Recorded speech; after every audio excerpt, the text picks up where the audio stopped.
Phone না করে মনোরঞ্জন, তোমরা কেউ লাইনে আছো? ফোনে বলে দাও দুর্গা যেন ফোন না করে।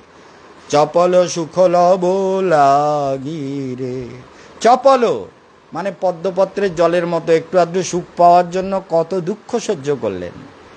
এ ধন যৌবন পুত্র পরিজন, এ ধন যৌবন পুত্র পরিজন, এ ধন যৌবন, যৌবন ধন, পুত্র পরিজন আত্মীয় স্বজন। হ্যাঁ, ইথে কি আছে পরতিতি রে।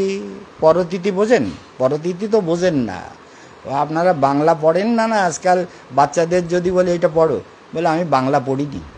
ও বাঙালির বাচ্চা না, ইংরেজের বাচ্চা, বাংলা পড়বে না শালা পাষণ্ড, বাংলা পড়তে পারে না। ইচ্ছে কি আছে পরতিতি রে। পরতিতি মানে বোঝেন? পরতিতি মানে বিশ্বাস, প্রতীতি, বিশ্বাস করা।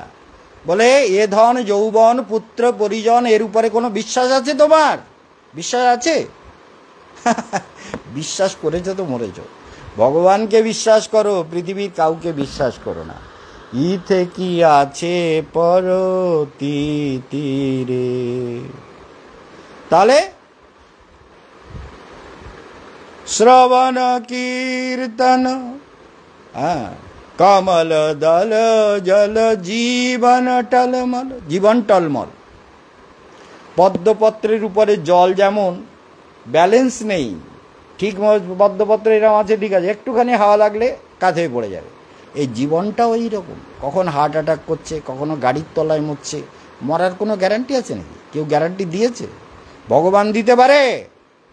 ওই বৃন্দাবনে থাকো আর রাধাকুণ্ডে থাকো আর হরিদ্বারে থাকো আর ঋষিকেশে থাকো আর বদ্রীনাথে থাকো আর কেদারনাথে থাকো আর নারায়ণ তো আমাকে নিজে ডেকে নিয়েছে। এ তো সত্য কথা, কেশবানন্দ মিথ্যা বলে না। নারায়ণ, আমি বললাম যে তুমি যদি ডেকে না নাও তোমার মন্দিরের ভেতরে আমি ঢুকবো না।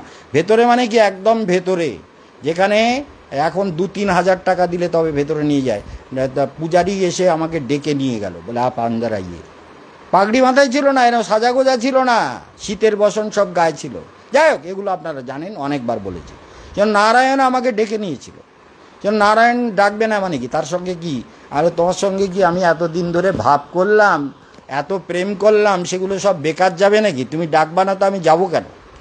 নারায়ণ ডেকে নিল, এতটা তুলসী প্রসাদ টসাদ দিল, শিষ্যদের দিলাম, দিয়ে বেরিয়ে। তাহলে কি হলো? কমল দল জল জীবন টল, জীবন টলমল।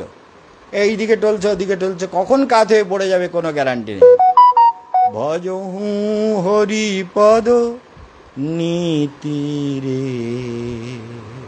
ভজহু হরিপদ নীতিরে। হরিপদ নীতি মানে, নীতি মানে নিত্য, প্রতিদিন। জীবনের কোনো গ্যারান্টি নেই, হরিভজন করো। শ্রবণ কীর্তন স্মরণ বন্দন পাদ সেবন দাস রে।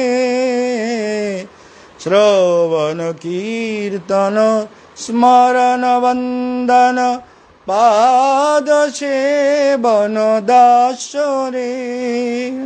পূজন সখীজন আত্মনিবেদন গোবিন্দ দাসয় অভিলাষে রে। গোবিন্দ দাস, বিদ্যাপতি গোবিন্দ দাস রূপে জন্মেছিলেন, এবং তিনি বলছেন যে এই নবধা ভক্তি শ্রবণ কীর্তন স্মরণ বন্দন কৃষ্ণ অনুকূলের সেবা উপায়ন দ্বারা জীবনটাকে সুন্দর করে। যাই হোক, জ্যোতিষচক্র জানা দরকার, না হলে সাধু হয় না। আমি জীবনে কত কিছু দেখলাম, কিন্তু অনেক কাজের জন্য যোগ্য কিছু লোককে আমার মনে হয় যে সেগুলোকে জুতোর তলায় ম্যাশড করে দেয়। বলি মহারাজ আপনি সাধু হয়ে এত? হ্যাঁ, আমি যখন রাগ করি না তখন মনে হয় যেগুলো নীতি নিয়ম বিধি বিধান সাধু হয়ে মানে না, সেগুলোকে জুতো দিয়ে একদম পেস্ট করে দেই রাস্তার সঙ্গে। কিন্তু পরে আবার বিচার করি ওটাই ভগবানের সৃষ্টি, নানান রকম আছে, কুত্তাও থাকবে, সাপও থাকবে। ছোটোবেলা যেমন আমি শিবের অংশে জন্মেছিলাম না, অনেক ভয়ঙ্কর সাপকেও আমি লাথিয়ে লাথিয়ে মেরে দিয়েছি। এই ভয়ঙ্কর লোক, সেই জন্য আমার যখন রাগ হয় মনে হয় পা দিয়ে পেস্ট করে দিই রাস্তার সঙ্গে। যাই হোক, আপনারা যারা ব্রজধাম পরিক্রমায় আসবেন তারা তৈরি হন। কেশবানন্দকে যারা জানেন, 10 জন যাত্রী আমার নিতে হবে। সেই জন্য আপনারা গীতা দেবীর যে নাম্বার বলে দিলাম সেই নাম্বারে বুকিং করুন। গীতা দেবীর নাম্বারটা আর একবার আমি আপনাদের বলে দিচ্ছি, 8433039439, হ্যাঁ 8433039439, 8433039439। গীতা দেবীকে ফোন করে বুকিং করে দেবেন এবং কালসর্প দোষ বা ভাগ্য বিচার সব কিছু এই নাম্বারে বুক করবেন। মনোরঞ্জনকেও ফোন করতে পারেন, করে বুক করে দেবেন। আমি পরশু দিন এখান থেকে রওনা হব, শুক্রবার বিকেলে পৌঁছে যাচ্ছি, আপনাদের সঙ্গে দেখা হবে। এটা বৃন্দাবন আমার আশ্রম থেকে আমার বিছানার উপরে বসেই প্রোগ্রামটা করছি। সেই জন্য আপনারা এখানে সেই প্রোগ্রাম দেখলেন। সবাই ভালো থাকবেন, সবাই ধ্যান করুন, মন্ত্র জপ করুন। আর আমাদের এই আন্দামানের ভক্তরা এসেছে, এই যে দেখুন সুখরঞ্জন শীল, এরা সব লক্ষ লক্ষ ভক্ত দেখছেন আপনারা যারা। সুখরঞ্জন শীল আর ওর স্ত্রী হচ্ছে শান্তিশীল, এরা এসেছে। এদের এই পরিস্থিতি, যাই হোক, এদের কি বলবে জানি না, এসেছে কেন জানি না, আমি তো আসতে বলিনি, তবু এসছে। যাই হোক, এখানে